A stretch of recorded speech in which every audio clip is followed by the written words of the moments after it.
Hi, Liz. Hello, Joe. How's it going? It's going. I'm back from my holiday break, and I'm not thrilled. Well, we have to keep the world going, Really wish they'd keep it going without me, so that you could lay around on the beach and read books and stuff. That's all I want to do. Is that so much to ask? Anyway, I'm really happy to be back. This is our first episode of the year, and it's going to be a great year. We're going to be having lots of great guests. That's going to be confusing for people. It's the first time we're recording this year. It's the first time we're recording, right? So we'll have an episode that we recorded in December that'll drop to look like the first episode of 2026, but technically we fooled you. We did. Technically, this is our first recording for 2026. Yes. So why don't you cleared that up? Yeah. Though I will say this episode is really exciting. I think it's starting us down the super exciting path this year that I'm a nerd, so I get really stoked about. But I also know it's really important for sign shop owners. We're going to dig in really deep to kind of the internal details of not just the sign industry. It's really any business that you own. The nerdy numbers.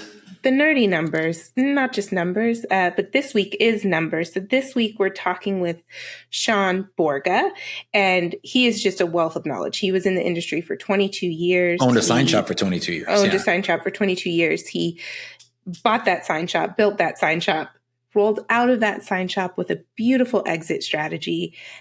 And we will talk about that at some point. That's not what today is about. But since then, he developed a company called Your Biz Coach that teaches other sign companies how to be profitable and what you need to focus on in order to increase your profit margin successfully. And just increase the value of the business and the value of your own life. Like, I like that part of the conversation too. And then the other thing that he's also doing now, which is really cool, it's specific to the sign industry. He just ventured into lead generation. So Simple Lead Gen is his newest venture, along with Your Biz Coach. And that's lead generation specific to the sign industry. It sounds like it's been super successful for his beta clients. So look in the description below. We're going to have information on all of that stuff and how to contact Sean.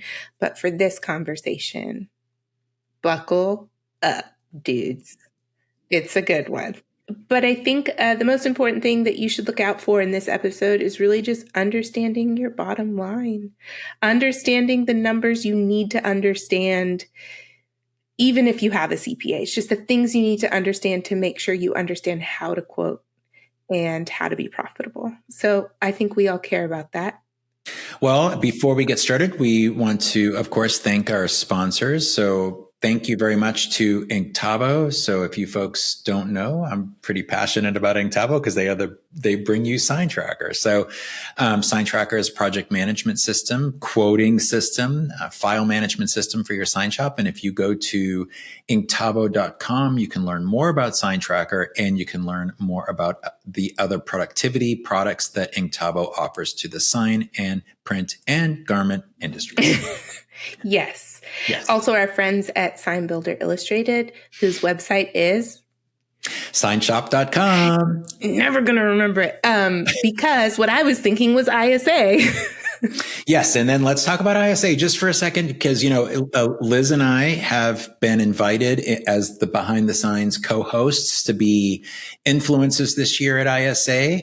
ISA Expo in Orlando, Florida. And and we should know the dates because we have to buy plane tickets soon. I believe it's April 8th through the 11th, if I'm not mistaken. Yes. But look out on our Behind the Signs group. If you're not already a part of it, please be sure to join us on Facebook. Our Behind the Signs community is over how many? 16,500 and growing. Yeah. Yep. Great place for you to ask questions and ask for help, which we talk about in this episode is really important. The only bad question is the question not asked. So, and also just in the show notes, I will say, if you are Behind the Signs follower and you're listening to this podcast and you're going to the ISA Expo, we have a promo code that will get you in for free. So we will put that in the show notes as well. So please think about going to ISA. If you've never been, it's an amazing experience it's like Sign Shop Disneyland. All right, guys, let's kick this off and get with Sean Borga. Sean, welcome to today's episode of Behind the Signs. We're super excited to have you. It's funny because what we're going to talk about today, I think, is going to be really helpful to the Behind the Signs community, hopefully to other folks in the sign industry that might pick it up some other way. But the one thing about, I'm hoping that this year's series of podcasts with Liz and I are all focused on how can we just really dig into helping sign shop owners. Some would say this is the boring stuff. Yeah. Today's episode is. No, I think what we have in store for the topics, I think we're going to start digging into. It's more of it's not the exciting, fun, creative stuff, but it's so important. It's the most impactful for a healthy business, for sure. And so what a way to kick this off with having you on, Sean, because you're an expert at this.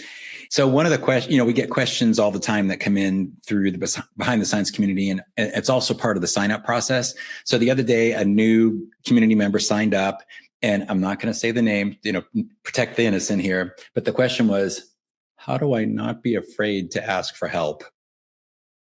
And I was like, oof, I get it, man, because sometimes you feel like an island out there when you're a sign shop owner. It is hard too, because the industry itself is kind of rough and tumble. It's kind of filled with people that do live kind of within the construction industry-ish or adjacent to the construction industry. And they're just a little bit more rough and tumble. They rib each other and rough each other's feathers a little bit. And we don't have a lot of forums that allow for you to ask for help without feeling embarrassed. And I guess I was one of those oddballs, because as I was growing, I was so eager to learn to the point where I had an HR consultant, because we weren't large enough to have that person on staff. And she had to tell me one day, like, just stop learning. Let's just implement something for 6 months and get it to work. And I'm like, no, this is so much fun. It's actually so funny that you said that, because our next month's guest is an HR consultant. Because it's needed. But well, Sean, let's kick this off with, I read through your entire coaching website, and we could probably just talk about all the stuff you wrote on your website and talk for hours, but there's some really good stuff there. But a couple things. One is you've been in the industry for you had 22 years as a sign shop owner. So why don't you, talk to us a little bit about that, and, and then we'll transition into the coaching part of what you're doing now.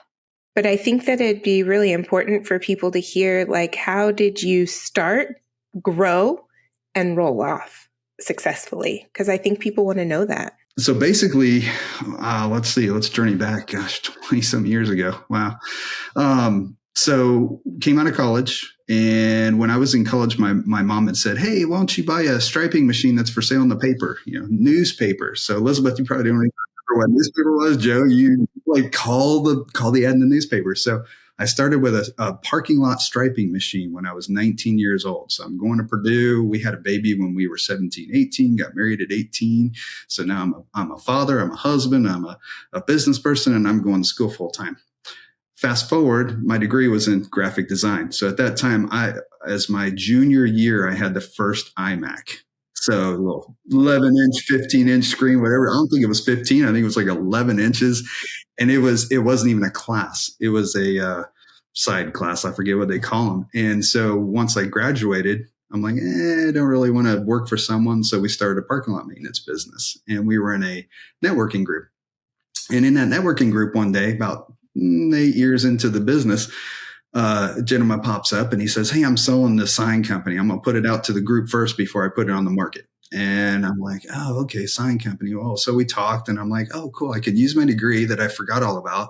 I can be cool in the summertime because I can have air conditioning as opposed to sitting in a parking lot for 12 hours a day. And in the wintertime, I can make money and sit in the heat. And I'm like, oh, this is cool. So I had an accountant look at it that went to church with us. He said, it's fantastic buy. I said, okay, cool.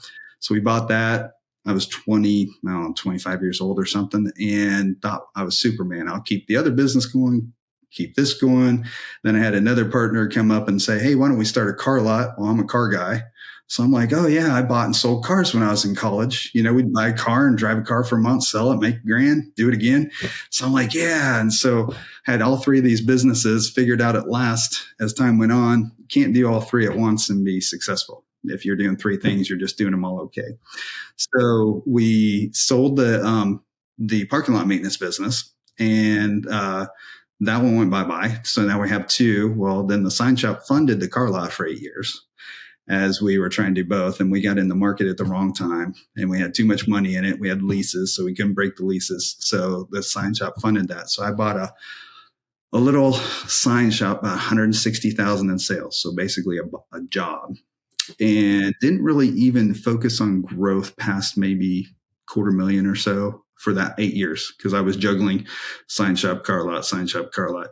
And once we closed the car lot, then I started focusing on this company. And that's when we really started taking off. We had a large client that we would do emergency work for. They'd call us and say, hey, can you do unit numbers? Do 15, 20 cut vinyl unit numbers, Arial font, 6-inch tall, blah, blah, blah. Well, one day they called me up and they said, hey, we want you to do all of our fulfillment. And I'm like, okay, what does that mean? And they said, oh, million plus decals annually, anything from, oil, grease goes here, and 1 inch by 1/2 inch to, 12 by 14 inch. But we want you to fulfill, we want you to warehouse, we want you to do inventory, everything. And I'm like, I have no clue what I'm doing. Like, I do cut vinyl. What are you talking about?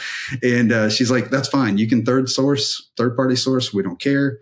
We just want to use you. That's the relationship we had built. So I'm like, okay, I'll do some research. And they said, but you cannot use company X. Well, company X is the only company I could find third party at the time that could fulfill everything that needed completed. So I'm like, okay. So I talked to company X, who I already had a relationship with. And I said, here's the deal. If you want to do this with me, great. But you have to be invisible. Like, there's no, you don't do any interaction. They can't know about it. I learned a hard lesson on that one. So company X sends me a quote, and they send it in Excel. Well, at the time, I did not know Excel had tabs. So in their quote, I just went and changed out my logo to their logo, and I updated the pricing. And then I didn't pay attention to tabs. Well, they had their backs cover sheet and their letterhead and their as tabs along the bottom. Well, I do a save as, send it off, and I get a call back like later that day or the next day. And my contact at our client is like, hey, are you using company X? And I'm like, no. Well, why are you asking? She's like, well, did you know there's tabs? And I'm like, no. It's like, okay, let's have a conversation. I said, here's the deal. You're hiring me. I'll take care of them.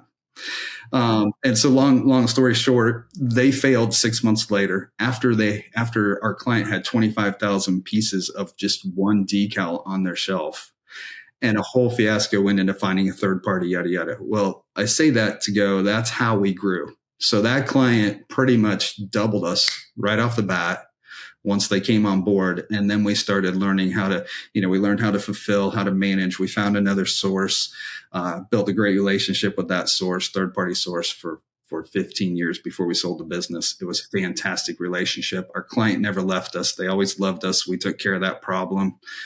It wasn't the easiest, but a lot of learning, a lot of lessons. And then we started from there. That taught us a whole lot of lessons. How do you manage third party?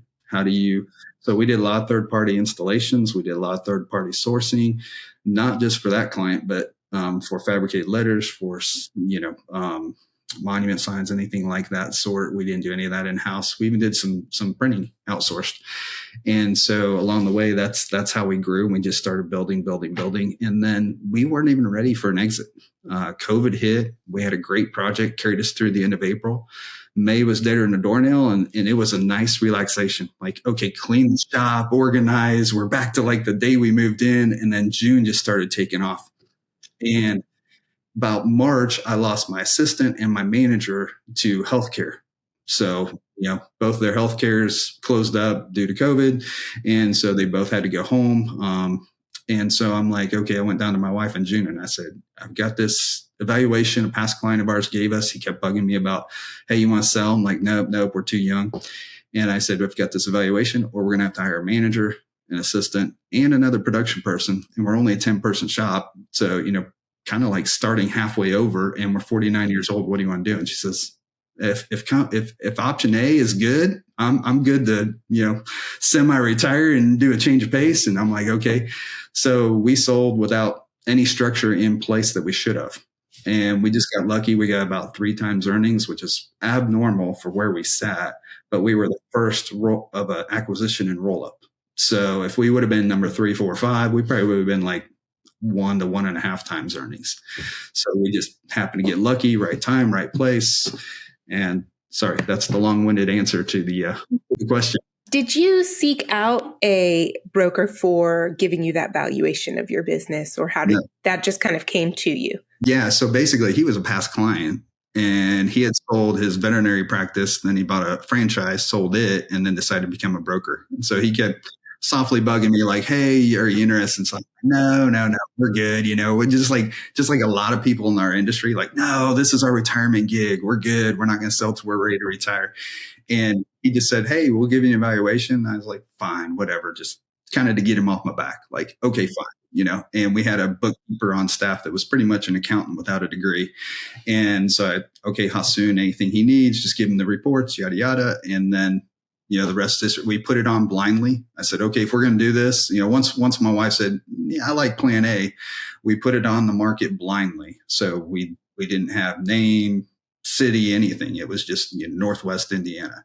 And we had, 4 or 5 offers within 60 days, I think it was. And so, yeah, we had an LOI signed in like 90 days. Yeah, it was crazy. Yeah. Now, 2 or 3 of those were buyouts, like earnouts. And I was like, no. If I'm selling, I'm selling. If I'm not, I'm not. There's no in between. So. Right. And I think that, to be honest, that's a conversation that could take easily 1 to 2 episodes, just the process of selling your company. Yeah, I will say though, for anyone looking into that, just the short answer is the first step is get a valuation of your business. Like you need to know what you're selling before you sell it. And I will say one last thing on that, Sean, is I know you mentioned having like a specific brokerage for the industry, and that is really important too. Like, I don't know, hint, if you ever want to develop that, because our industry really doesn't fit anywhere. It's so unique that when people are positioning you for sale and they're writing something to market your business, it's like they're comparing it to the design industry, but that's so vast, they'll compare it to film. And it's like, that is not a good comparison. Like, it's just not, it doesn't make any sense, or they'll compare it to a construction company. And it's like, well, that's never going to make this company look that great. It's not a construction company. So it's just, super important. And I'm going to be writing some pieces on this, because it's really like you have a design agency on the front end, regardless of what level it is. It's maybe it's your level, maybe it's, just someone designing electrical cans. Then you have a pre-press or production area. Then you have an installation business, and then some have a fulfillment business like we did. So you're managing 4 different businesses under one roof. How do you market that? Like who's going to come in and understand that? If you haven't, someone else in the sign industry, that's what it comes down to, is sign industry. It's just, and how do you run that kind of a business, right? It's complicated. Right. And most of the businesses are small mom and pops, but yet they're still very complicated, even though they're simple businesses sort of, but they're very complicated. And then on top of that, you've got those 4 businesses under the roof, and they're all custom. So it's not even, we're just putting widget A out, widget B out, widget C, widget D. It's custom, custom, custom, custom. So it's like, holy crap. Yeah, and I never thought about that when when you're in it, you're just in it. Like you figure it out, or you get training, or you figure out where your holes are, and you learn how to do it. And once I'm out, I'm like, I was talking actually with my coach, and I'm like, holy crap. Yeah, it took some brain power to do that. Wow, I was smart. Okay, cool. It's a lot, for sure. One thing that you wrote on your website, your tagline is it's a great hook, right? Escape the 70-hour prison and build a printing, sign, and apparel business that thrives without you. And when I read that, I was thinking, well, you just, the 70-hour prison part definitely was me for a lot of years, but I'm assuming that came, was that you? Yes, to a degree. And then all the stories I hear. I mean, just, people talking like, I mean, you just hear it all the time. I'm working so much and my pay doesn't compensate and, it doesn't correlate in any way. And I'm going to put more. And then you hear, oh, I need more sales to fix it. Well, no, wait a minute. If you do more sales and you already are doing 70 hours or 50 or 60, more sales isn't going to fix the problem. And so people don't look at the internal, how to fix the problem. And I'll go back to, I had a sales coach for a while. I think I had him for maybe 6 months. And I even gave him an office. He'd come in once a week. And we had this awful culture. But at the time, I didn't know about culture. I didn't know what culture was. I just knew Joe's stabbing, Elizabeth in the back, and Elizabeth's talking about me. And then Susie's talking about, and all this. And his point was, well, do you get work out the door? I'm like, yeah, but it sucks. Like, even for me as the owner, it sucks to come into work. Like, I don't come in going, yes, on the way in. I'm like, I got to deal with this crap again. And his point was, no, you're getting stuff out the door. Just keep selling. And I was like, no, we need to fix the inside so that it runs smoother and then increase the sales. It's not that those folks are terrible employees or bad humans. They're just stressed, and confused. Well, and I hired them. I mean, so, it wasn't, I didn't blame anyone. It was just like, no, we got to fix this. And yeah, you can't. And the other thing too, is you can't fix what you don't know, which goes back to the question of how do I ask for help? Well, if your pride gets in the way or you're worried about it's a dumb question, then you can never get to that point where you understand because you never asked the question. So you're always stuck in that 70-hour prison, that hell that, you got to ask and just not. Well, and the thing is too, that's crazy about the sign industry. And I'm sure there's other industries that are this way too, but the hustle culture, right? Which I get it. Everyone needs to hustle hard. You want to make it happen. You got to hustle hard. And there's times when we do have a 70-hour work week. I mean, maybe there's a big goal you want to hit, but it's an exception. But I feel like in the sign industry, you talk to folks and it's a badge of honor because it's the only answer. Yeah. You know what I mean? It's like, I have to keep working harder to make it happen. And then at the end of it, you're just killing yourself. You're burning out. It's like the trope of how are you doing? Oh, really busy. And it's like, well, is that good? I'm really busy. Look at me. Yeah, exactly. And I'm just as guilty of it. I was on a cruise last week with my daughter and we parked in Cozumel and I'm on the phone working. Like, oh, I finally have service. Let me handle this fire at work. And that's not the usual for me, but it does happen. It is the industry, unfortunately. And I think there are ways to go around it. For the most part, I am with you on the business that thrives without you. That is nice. I've put that to the test a few times with work travel out of the country where I just was not able to contact the team. And it's like, well, your job is to make sure you have a job. So keep it going.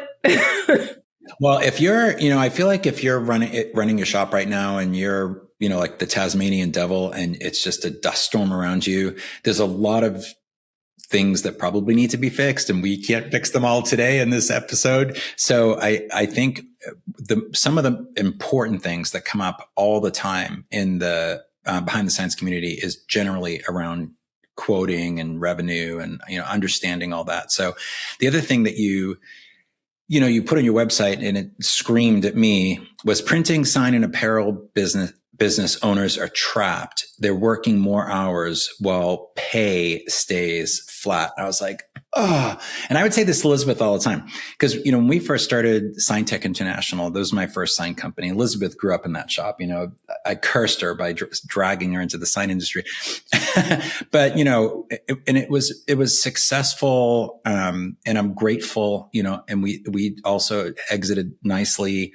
But, when we grew the business from just two of us, my business partner and I, and we were sales guys. And so we were sales focused and we had to learn all the other stuff, and at first we were outsourcing all the fabrication and installation, eventually bought up a couple small companies and, made a single company. But when we were still working too many hours, but when we had like 15 employees, we were making, really decent money. We had enough money to pay all our employees well. We had medical benefits and we were probably still doing the 60, 70 hours a week. I'm not going to lie. But yeah, it definitely was. The 60, 70 hours a week kept going as we grew it to, over the years, $1 million a year we added in revenue every single year for 10 years.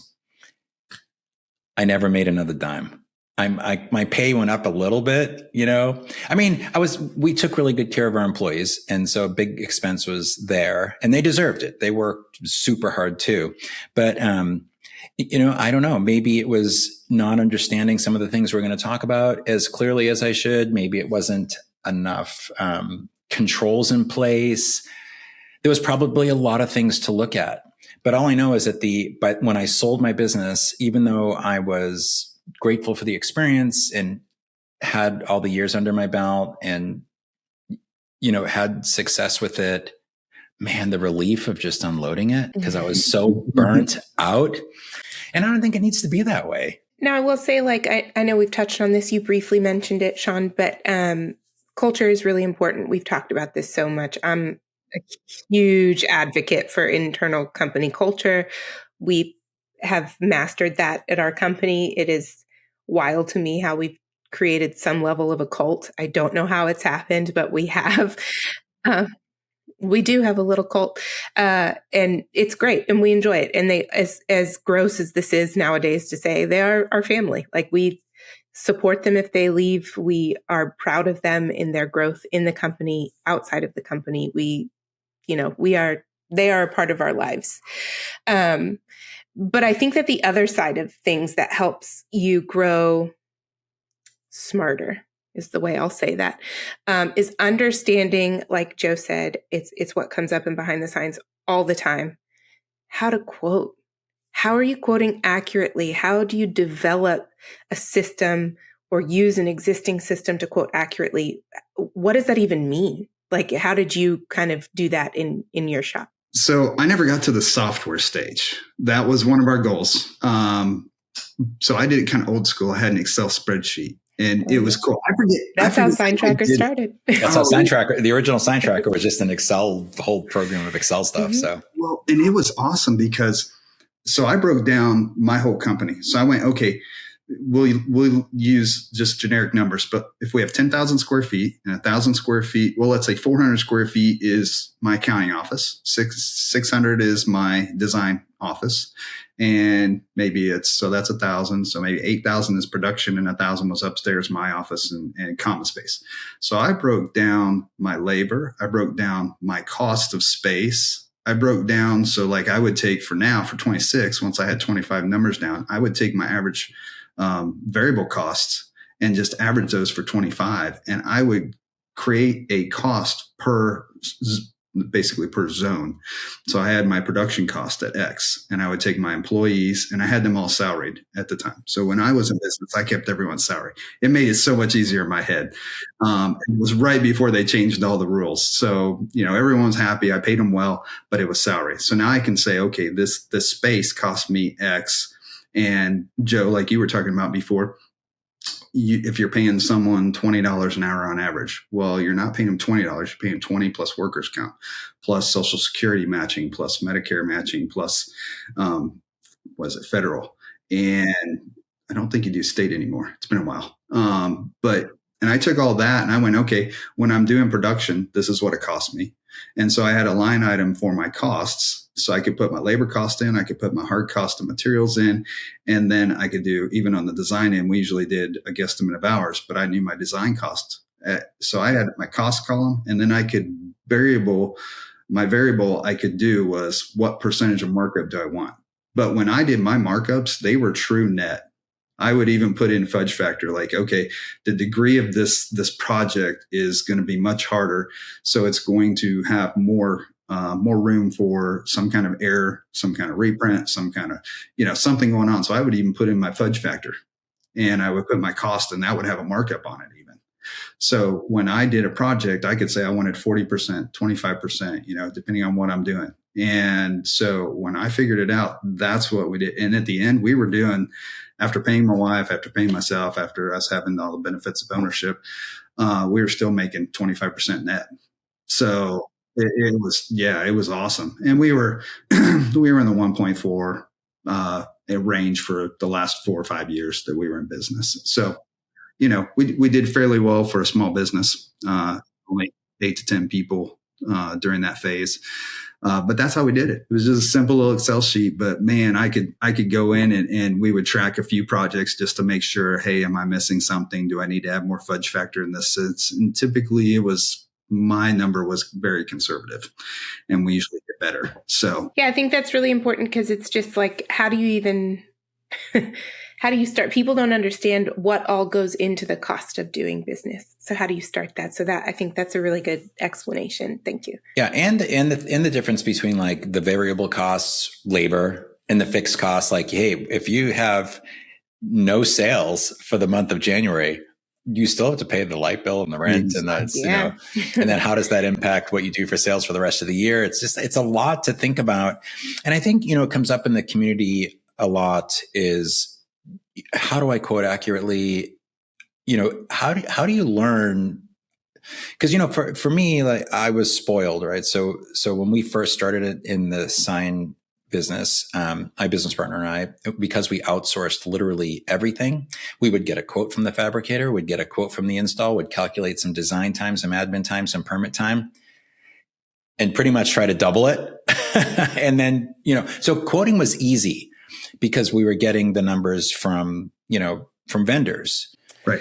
Now, I'm not saying that managing the vendors was that easy. I don't know about easy. Well, not easy. Okay. Nothing was ever easy. You're right. Nothing was ever easy. But, but when we did finally have, we bought a shop and we brought, it was in a different part of town. We brought everyone under one roof, and then it was all of a sudden, man, we're not really making any money. We're struggling to make payroll. Like, what's going on? And so, we eventually get a really good shop foreman that understood how signs are manufactured. So he sort of helped train us to, look at all the raw materials that were needed. What's the markup on the materials? What's the fudge factor? Like you said, especially on materials, right? Things happen. And it could be as simple as not nesting a sheet of aluminum, maximizing that and having more drop than you should, or whatever it might be. And then the same with installs, things that are, unforeseen. So eventually, he sort of taught us, swore at us a lot too, actually, and chain smoke. It's the only way you learn it. That's true. I only learn when people beat me up. But how did you guys handle that? Eventually we grew, like he taught us, and we had eventually hired an estimator that came out of a construction background. And so at least he understood, that person understood how to put together quotes based on material and labor and all that stuff. But who did the estimating, first of all, in your shop? Did you do it? Or? It was a breakup of me, and then I had managers off and on. So I might have a manager for 2 or 3 years. Like one time I brought up a designer that she was fantastic, but then her husband moved and she moved back to Kansas, and so she was only with us a couple of years. So it bounced from me to my manager. But typically it was very easy. Like the process that I talked about just now, I taught my team so that they understood as we went through. Hey, if we have a head strike and we don't fix why the head strike happened, then now these prices that we gave. So it's, Elizabeth, I go back to what you said. You guys have to keep your jobs. And it wasn't made in a threatening way. It was, if you're not going to watch that, hey, we had a head strike because the material was not kept in a proper storage manner or whatever it was, then you're the one putting your job on the line, and not from a mean factor, but just from hey, we all got to work together. I think that people like that to a certain degree. It gives them ownership, especially on a smaller team like you were, like I am. It gives people just such clout and such ownership and pride when it's done right. And they like to keep doing that. So, and we would have morning meetings, and you're right. Like they would be like, yeah, we printed off, miles of printing yesterday and no problem, no head strike, no this laminator didn't, fall on our face, and, and they were excited. And so, and then we also, Joe, like you said, with your employees, we took care of them in the end too, like Christmas. One year we rented a cabin a couple hours away, and we all went down and we had dinner and we went out, did stuff. And then we had, hot tub, and, we just got away, and it was bring your spouses. And, so we had a huge cabin and things like that we were just trying to get camaraderie. under the fact that they understood, they weren't business people, but at least they understood why we did what we did, you know. And I think that was a huge part of it. Yeah, we did a lot of national accounts at my company. And so even though the project managers didn't do the quoting, they managed the projects off the estimate sheets, and they were always challenged, to beat the budget. And of course there was a real sense of pride, and there was always little bonuses tied into beating the budget and that kind of stuff too. So, but we ultimately grew, like I said, to a point where we had a full-time estimator. And, and it's just a hard part of the business. A lot of times when I get asked, about that, especially from electric sign shops, right? I was like, look, if you're the owner and you're doing the quoting, you need to know how signs are built. I'm not saying they have to go out and learn how to weld. I can't build a sign to save my life, but I can tell you the processes. And I understood it. I understood how that, hey, this much angle went into a cabinet, or this, this many components. You could look at the drawings, you have to really learn about how signs are made. Yeah, I think that holds true, though, even if you're brokering, right? Like, you need to know that you're not getting taken advantage of, because if someone sees you coming from a mile away and they know you don't know what you're doing, that sign's going to be really expensive. But if you can talk the talk, there are no shortcuts, but if you can talk the talk and you understand it, then, and a lot of people that are brokering do understand it, but take the time to learn it. I obviously came from a manufacturing background, so I had a little bit of a deeper understanding going into this. But I think whether you're building signs or whether you're brokering signs, you need to understand how it's made so that you're paying the right price for it. Coming from, putting on your consulting hat now, right? So if you're going into a shop and, the office manager is doing the quoting, no, whatever it might be, it's a mess, right? Like quotes aren't consistent. Where do you start to help a shop owner kind of get that part of the business together? I guess I'd back up to what you both just said. It's, do you understand every facet? So, when we had our shop, we brokered a lot, and then we did things in-house, but I couldn't turn on a printer. I couldn't laminate. I could do some very, very simple vinyl graphic install, but it'd take me 4 times as long as my wife could go knock it out, but I understood every process. So even on my third party, we did no manufacturing in-house on the fabrication side. So, but boy, I knew how to do it, just like you were talking about, Joe, because I would call my fabricator and I'd go, okay, walk me through how we're going to do this. Here's my thoughts. And then each time I would have a project, he'd be like, well, dude, you nailed it. Dude, you nailed it. And then I'd have another one to be like, okay, I think I understand this, but how do I do it? And I would do the same thing with my installers. So I would go back in the instance you just said and go, does the owner understand it? Because if the owner doesn't understand it, he can't teach it to anyone. If the owner understands it, then it's time to build a process, because if there's no consistencies, then where's the process? And in that scenario, it would sound like we're just kind of willy-nilly, hey, we'll throw this together. And, putting together a whole process might include example projects. This much material goes into this type of project. And if you have questions, you can go ask this person, and that would be built into that process. But I would go back to the original. Does the owner know? If that person's reporting to the owner, if the person reports to the manager, then still, does the owner know it? Does the manager know it? Does the hierarchy know it enough to teach it? And then is there a process to follow after they're taught? Yeah. I know when I'm talking to sign shop owners, because I still teach a lot of classes around Sign Tracker, and it's fun for me because I know the system so well. But the big part of it always comes to when I'm teaching about the quoting. Well, doesn't it just tell me what the price is? Well, I don't know your variables, Yes. The system does. It's just a system. It's a good system, but it's just a system, and you have to be able to input the correct data and build templates. And one thing I always tell shop owners too is, if you can build some templates, right? So whether it's Sign Tracker, hopefully it is. I'm a big super fan, but let's say if it's not, whatever system you might use to do your quoting and project management, build out some templates if it allows you to on the simpler stuff. The stuff that, banners, yard signs, simple site signs, those sorts of things. And even if you're, as the owner, you're the second set of eyes that looks at the quote before it goes out and says, yep, that looks good. Go ahead, send it out to the client. That's fine. And I kind of feel like you can do this in stages where if you've taught other folks in the shop how to do the simpler stuff, then it leaves the big complicated stuff for you to work on, because those are the important jobs, right? If you're going to build a pylon sign or a channel letter set or ADA signs like Elizabeth does here. She does all those sorts of projects. Bottom line is you just got to know the processes of how signs are built and installed. You can't track, you can't improve, you can't build on anything you don't understand. So I think it's time to nerd out a little bit on my type of nerding out, which is very exciting for everybody. I've said it before, I'll say it again.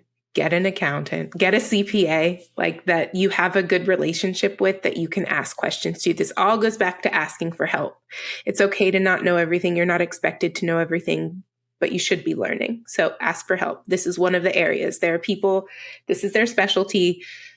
Get a CPA. The only thing I will say one thing, Joe, is the only dumb thing about about asking for help is not asking for help, right? Exactly. I was just going to say the only dumb question is the one you don't ask. Yeah, exactly. It's actually one of the things, like when we hire someone new, that's one of the things we say, like, ask questions. The only way you're going to learn is to ask questions, especially with our PM team. Like, if a vendor says a word you're not familiar with, ask what they mean. Don't pretend like you know it, just ask. So now I think, though, we should talk about the nerdy things that you should just kind of be familiar with. We talked a little bit about it, the nerdy numbers. We talked a little bit about it a minute ago. You kind of started to explain labor burden. I don't think a lot of people really understand that. So I do just want to repeat that you have to understand the cost of your payroll isn't the cost of someone's salary. It's the salary plus all of the other fees associated with that salary. That is any sort of tax match, which you have to do. If you offer any benefits, if you obviously your workers' comp, the cost on your workers' comp, plus health insurance, 401k, those types of benefits. So you have to just understand that it's more than just, I pay this person X amount a year for salary. But I think it would be helpful for people to understand kind of shop overhead, right? And you went a little bit into it. You obviously got real deep in this in your shop. Yeah, I liked what you said about breaking your shop up by regions. That was pretty good. Yeah. That's what dreams are made of for an accountant. So top notch. But not everyone's going to do that. And I think it's okay. You don't have to get that deep into it if you don't want to. There are other ways, but just understanding like variable costs versus fixed costs. Do you want to shed a little bit of light on that?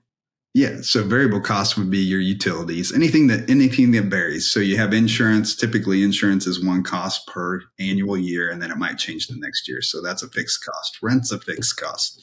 If you have a car payment, so on and so forth, fixed costs are just not going to change. Now, like I said, if you want to make things a little easier in your head as an owner, you could just take an average of your previous year, and it's going to be relatively close, typically. I mean, if you have 120 degree summer versus typically it's 75 degrees all summer, okay, your AC bill is going to go up, obviously. So things might change a little, but otherwise in overtime. So for those of you that pay hourly, your variable is going to be overtime. So for me, I had exempt employees under that salary. So, I would pay them a bonus, but that was under my choice. So those are kind of the variables versus fixed.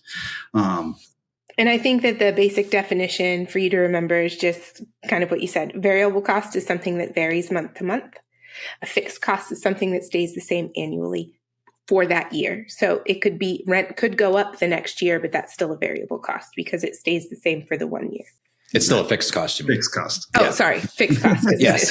Well, I know. I will say, so now let's think about variable costs and fixed costs and what a shop rate is, right? Because now you have to somehow marry those two, don't you, Sean? I mean, like say if it's $1,000 a month is your fixed cost, and $1,000 a month is all your variable, like your labor costs and all that stuff. Do you have to combine those two and then divide it by the employee? Because how do you come up with that shop rate? Like, oh, we charge $90, like the retail shop rate, right? $90 an hour, $120 an hour, whatever. And then of course, then you have field rates that are different because you have different cranes. And like, how do you think about that? How do you help shops think about what they charge the customer? So it kind of goes back, like we said, I went a little bit more in depth, but basically I never got to the gross profit includes this number between gross sales and gross profit and then net profit. I kind of tweaked mine differently to include a lot of things. So I threw myself into a cost underneath gross profit. So I kind of broke mine differently. And I went, okay, I'm an admin, I'm below, all my other employees are above. And so really it's covering all those costs. So I would take the averages of last year's variable costs, put that in along with my rent, along with all my fixed costs, divide that by 12, which gives us our monthly costs, divide that by 4, which gives us our weekly, divided by 40. And that gives us our hourly cost. So now at our hourly cost, we know, okay, what margin do we need to make to survive? I mean, your family as an owner has to have X to survive. So that's how I looked at it. And then I went, okay, now I want to position my company where maybe the average is 5 to 7% on that. Well, I don't want to make 5 to 7%. I don't get excited to get up in the morning, make 5%. So I'm like, okay, how do I position my company to where we didn't really compete on project and price? We went in and we had relationships. They knew what we did. We specialized in an area, just like Elizabeth was talking about before we had our start of our meeting here. And we positioned ourselves where we just went in, and I would even start the conversation with a client. And sorry if I'm going off on a rabbit trail, I think it kind of applies. So when I met with a client, I found out I wasn't the best salesman because I'm more of a solutions provider and I'm a relationship guy. So I'd walk in and I just point blank, like, hey, Elizabeth, okay, we're looking at these 4 walls and you want to do X with it. Okay, well, what if we turn that into a marketing piece? And now we created this marketing tool, probably physically one of the biggest ones you have in the toolbox, but not the only tool in the toolbox. And how do we get that to work with your marketing, whole marketing campaign? And so as in a university, I'd be like, okay, hey, we're stopping at this point with a prospective student and their parents. And we're going to design wall A for the parents. Why do you want to spend $40,000 at Purdue? We're going to design wall B to say, hey, Susie, Johnny, why do you want to go to Purdue over Clemson or something, And wall C and D are going to be all of what the department did, all the accomplishments and wows and ooh, they turn around, they're like, oh, that's a cool project. Okay, well, now we made this and we would have our client, as part of the example, stop, go, oh, okay, hey, Mr. and Mrs., I forgot your packet in my office. Here, you look at this wall. Susie, Johnny, you look at this wall. Oh, you can all look at this wall. I'm going to go grab your packet and I'll be right back. Okay, well, now I created a marketing tool, not a crap on the wall project. And everyone else that came in would be, oh, yeah, we can put stuff on the wall. You give us pictures, we can put stuff on the wall. Now, with that said, we typically didn't have competition. So now I move myself into, and I would also ask in that same scenario, sorry, let me back up again.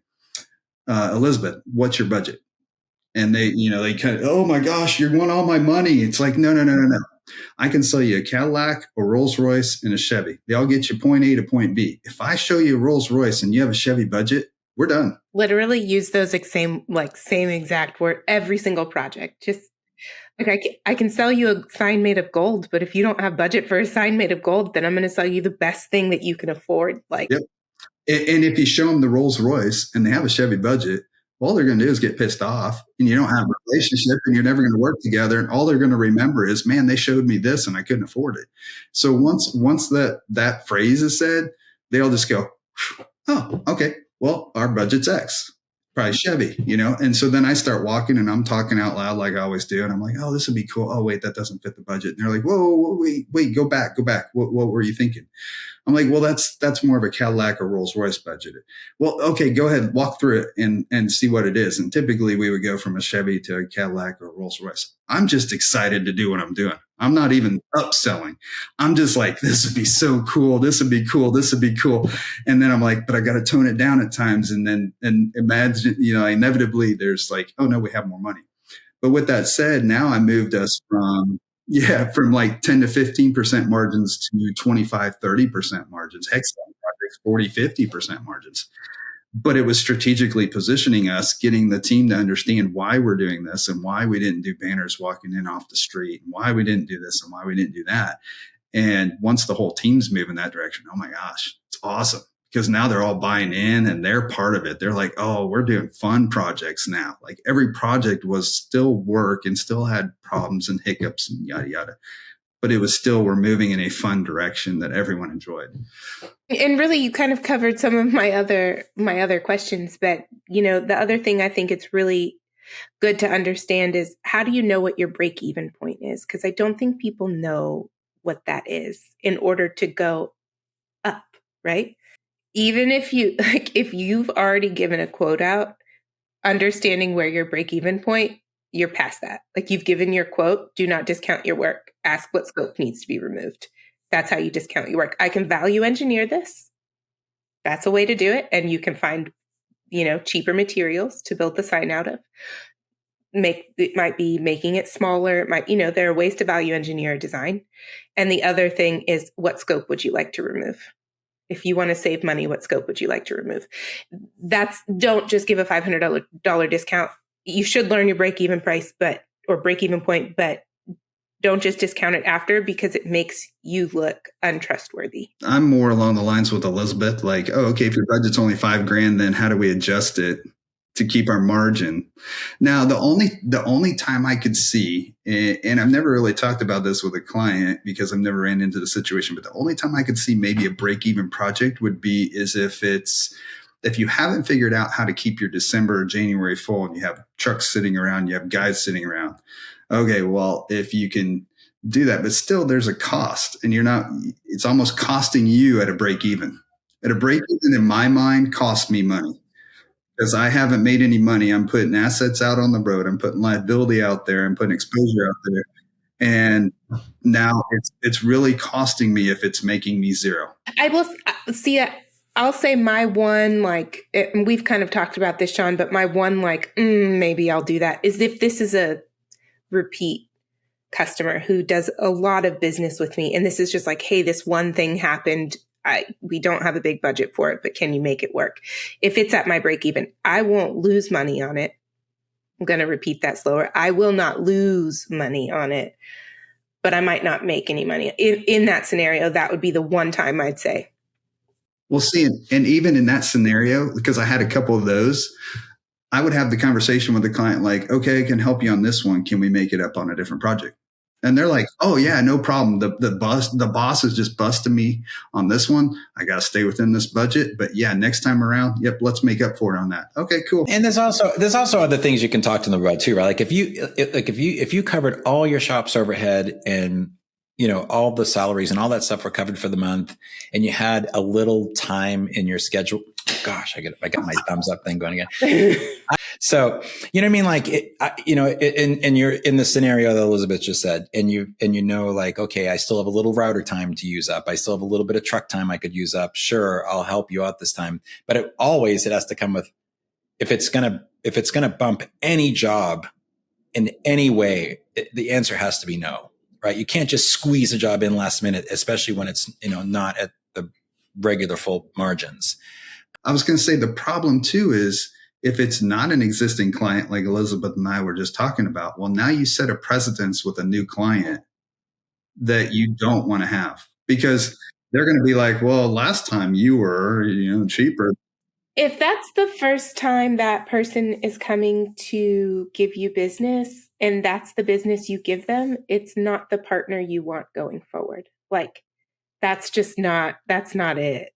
You're digging, that's you're not digging going to make you money. That will not help you grow in the right way. No. 100%. Oh, well, I was just going to say we didn't define break-even point. And I feel like we think that everyone should know that. And they should. But what's a break-even point, Sean? Enlighten us. On a job, or you mean for the whole shop? Like, Well, I think let's give a general definition of what a break-even point is. And then on a job, obviously, I feel like that'll be self-explanatory. It's all your costs, variable, hard, everything. So are we talking about, but are you asking break-even point per month, per day? that would be per month. Right. So I think this, A break-even point is going back to that 12 months, 12 months, and then how did I say it? A year divided by 12 divided by 4 divided by 40. Now there's your break-even point per hour, plus materials. So plus materials. But if you can break your cost down to that, now you've got your hourly cost for anything. Whether you're cleaning toilets, whether you're doing a project, it's just adding whatever materials are over and above that in your market. I think that understanding that and understanding that all of those things need to be taken into account when you're quoting a job is imperative to profitability in your company. If you don't understand that when you're quoting a job, you have to think about how much time it's going to take employee resources, right? How much time for each department it's going to take to handle this job. Department being administration, sales. If you don't have a sales team and you're not thinking commissions and you're just handling sales internally, then how much time are you putting into that sale? If you're not charging for design up front, we need to have another conversation, but you also have to add those hours in. All of these things are a factor in your quote. It's not just material. So if you're feeling like you're quoting all these jobs and it's just you're not profitable because all you're thinking about is, oh, here are the materials for this job and here's my installation cost or here's my fabrication labor. Well, you're leaving out a whole other side of your business that you're not accounting for in quoting that job. So your margin's never going to be what you want. Well, and the other factor too is going back to the 12 months, annual divided by 12 divided by 4 divided by 40 is if you're not making the margins at the end of the year that you want, or even per project, if I'm charging the same rate for my production as I am for my designer, but my designer I'm paying, let's go back to my salary. And okay, so if I'm paying production person 40, I'm paying my designer 50,000 annually. Okay, well, I have a $10,000 spread that I didn't take into account. I'm just taking an average over the whole year. So if you break it down into departments, and then through your estimate, you're breaking down, and even your equipment, because we haven't talked about any equipment cost here. Do you own them with cash, but there's still a cost because you're going to have to replace that after so many years, hours, miles, months, whatever it is. So, yeah. So, I mean, you've got all those variables. So if someone geeks out, sounds like Elizabeth and I do, you get real down and deep on those. You can be very accurate.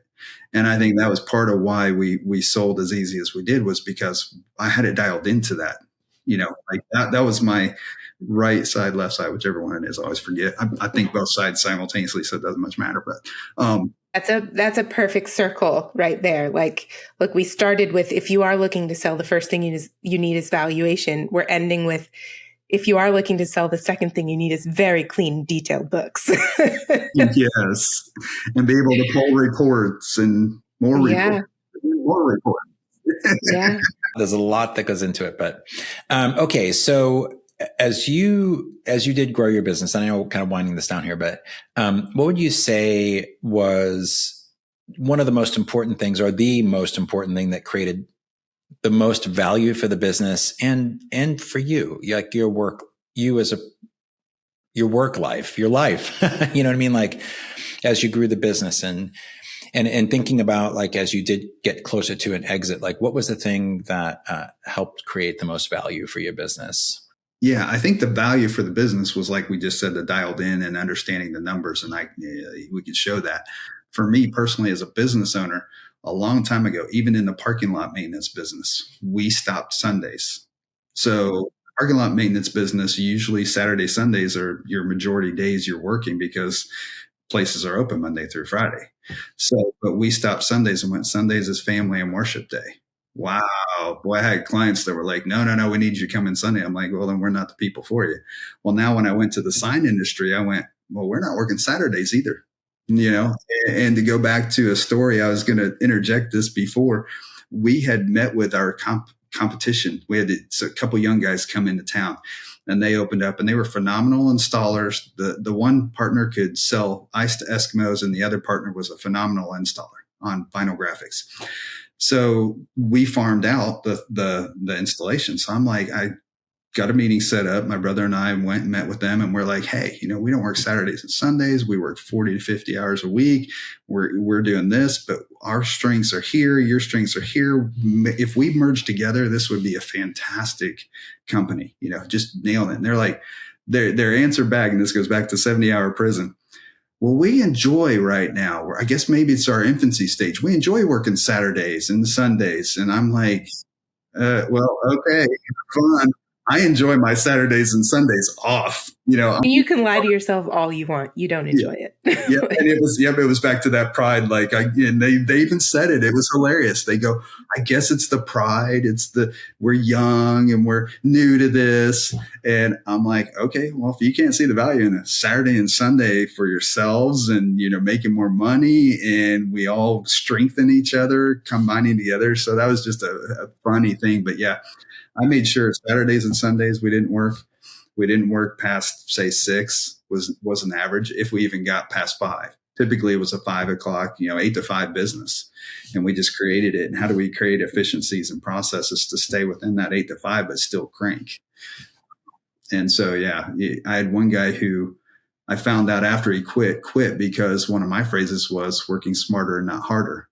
Well, he had taken that somehow personally, even though when I gave the examples, when I would say that in a meeting, I'd be like, so I can work on this better if I'm getting smarter at it, not harder. He took it personally and went, oh, you called me stupid, but never said it to me, said it to our manager and quit. And I'm like, what are you talking about? Like, we had an employee quit in a walkout fashion because of an email sent company-wide that was like, hey, just these are the tasks of the office. And they thought it was like directed at them. And it was just like I'm like, what? And I do want to say, for the people that are working Saturday and Sunday and do take that as a badge of honor and pride, I hope you're taking 2 days off elsewhere, because you can't work 7 days a week. Like, you can wear that badge of honor now, but you're going to make mistakes. It's going to end up costing you money, whether that's through burnout or just like you're not taking any time off and mistakes happen. And especially when you're tired or you're overworked, and the more mistakes happen, the more it costs you money, and the more that job costs you money, the less you're profiting. So, and it'll affect your team. It'll affect your health. Absolutely. Yeah. All those things. So it's really not a badge of honor. I think it's a badge of, time, and it's almost a badge of not, it's a lack of knowledge. It's a lack of knowledge and understanding more than it is a badge of honor. I think it's just time and wisdom that tells you it's not because none of us have done it. I think it's just time and wisdom that tells you, time like, does call for once in a great while. Sure. Yeah. Yeah. Absolutely. But your norm, it shouldn't be your norm.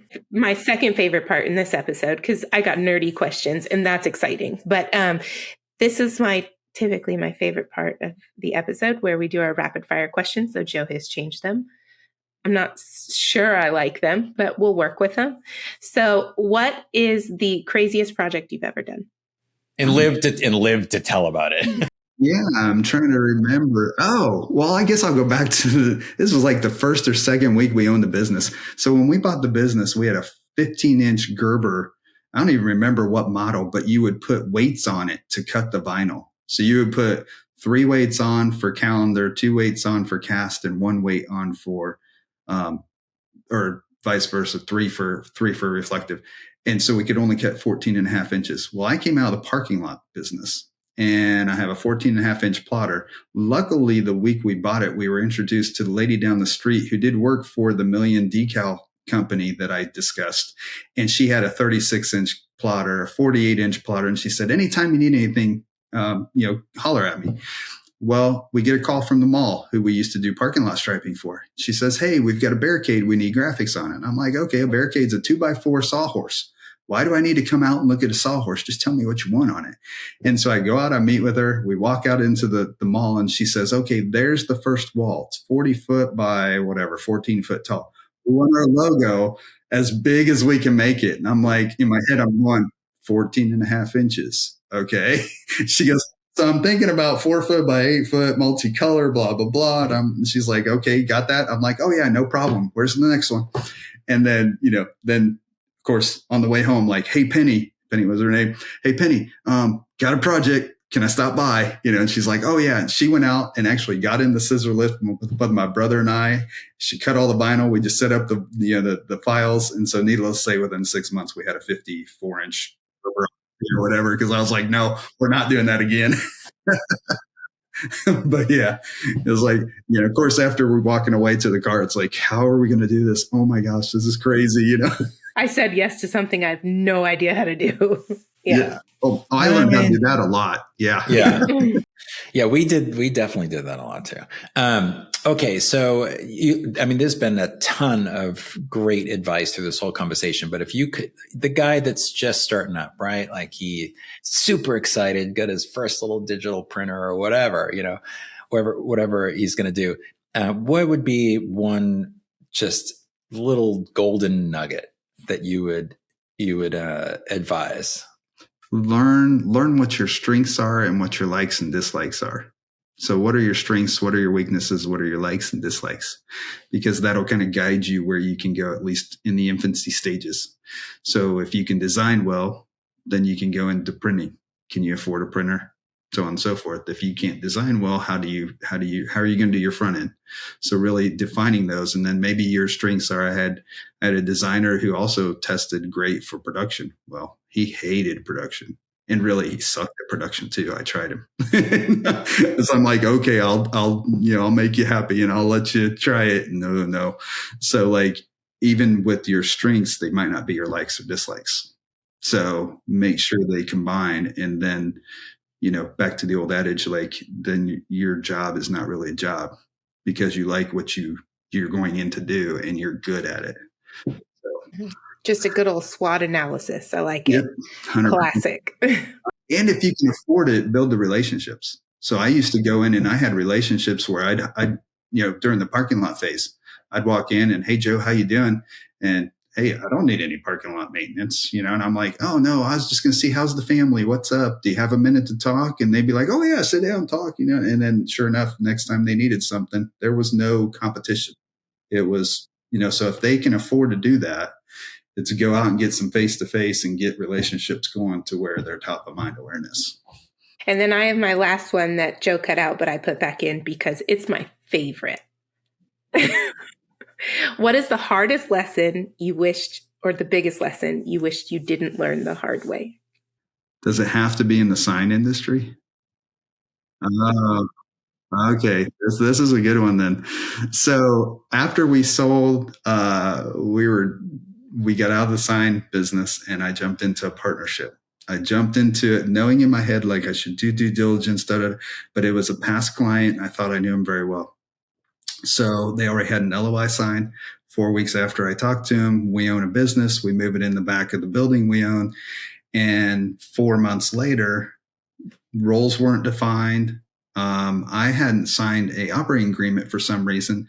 So while I'm in North Carolina, business is in Indiana, my partner forges my name on the operating agreement, sends it to our bank.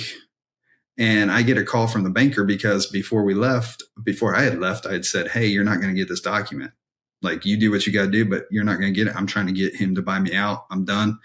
And so he calls me, he says, hey, I got your document you signed, the manager of the bank. And I'm like, no, you didn't. He goes, yeah, I got it, but you're right. No, you didn't sign it because I pulled your card because I had other accounts there. He's like, I pulled your signature account. Plus we had our conversation. So yeah, this is going to our fraud department. So I learned, whatever, if you're going into, like, Joe, you had a partner, it sounds like you had a good partnership. I learned define roles. I mean, and this works in any business. Define roles, define expectations, have everything in place. What kind of communication? Obviously I can talk. I've got a gift of gab, and my partner would not meet with me. He would not communicate with me from like the week after we closed on the business. And so defining all of that. How are you going to communicate? What roles are you going to do? What are the expectations of either partners or employees or whatever? Don't leave anything open-ended because it will bite you at some point, sometime. And that's such a good lesson. Yep. And now maybe someone won't learn it the hard way. Joe, you learned that lesson the hard way too. I did. I learned the lesson the hard way, but I've already talked to my therapist about it, so we don't have to go over good. Okay. Well, I'll give you another one too. I think this one's huge. Yes, Yeah. absolutely. Preparing for the storm is the way I say it. So my wife lost her memory at 39. Just woke up one day, memory's gone, never came back. Okay. Obviously, we did not prepare for that specific event, but we had processes in place at the shop where I could say, okay, like I didn't show up that day, obviously didn't even call, we're dealing with life. But then later on, it's like, okay, I won't be in the shop for a month. If you got an emergency, call me. If not, leave me alone. I'm taking care of family and that's it. And so it's preparing for the storm that is going to come. It's not an if it comes, it's a when it comes. So we had, like Joe, you and I don't know if Elizabeth, how far back you go, but we lived through the 2000, are all the computers going to die and freak out when, it flips to the year 2000 and then yep. And 9/11 and COVID and, the 2008, 2009 recession. None of us saw those coming, so it's like, are you prepared or are you not prepared? So we got to weather those storms by being prepared, whether it's savings, whether it's processes, whatever it is. So weathering, preparing for the storm that's going to come at some point in time. Well, Sean, it has been a joy to interview you today. You are a gem of a guy and you're out there helping people, and that's great. And just so everyone knows, we are going to put all of Sean's information in the show notes so you can get a hold of him. And Sean, if people reach out to you, do you like set up an initial meeting with them, a phone call, or I don't know exactly how you work, but call it the coffee call or discovery call. And yep, you can go to yourbizcoach.biz and there's a spot you can download my book. I've got a little book, 12 steps to double your profit without spending any money. So yourbizcoach.biz and you can follow through. You can see all the verbiage, and bear with me. I'm working on making it a little bit more aesthetically pleasing and not so wordy. No, it's pretty good. I went through the entire thing. It was really good. So, and Sean, we'll make sure we have all the links and stuff in the show notes too. So if you want to just send everything over to me the way you want it presented in the show notes, Elizabeth and I are happy to get that in there. Yeah. And then for our listeners too, just know that we're going to see Sean again later on. He might not know that yet, but we will. We're going to talk about exit strategies and selling just a little later on in the year, because I also think that's an important conversation for people. And he's definitely an expert on that. So yeah, Sean, would love to have you back for that. So yeah, it'll be fun. Yeah. Awesome. Thank you so much for having me. Yeah. Thank you, Sean. And we'll see you again soon.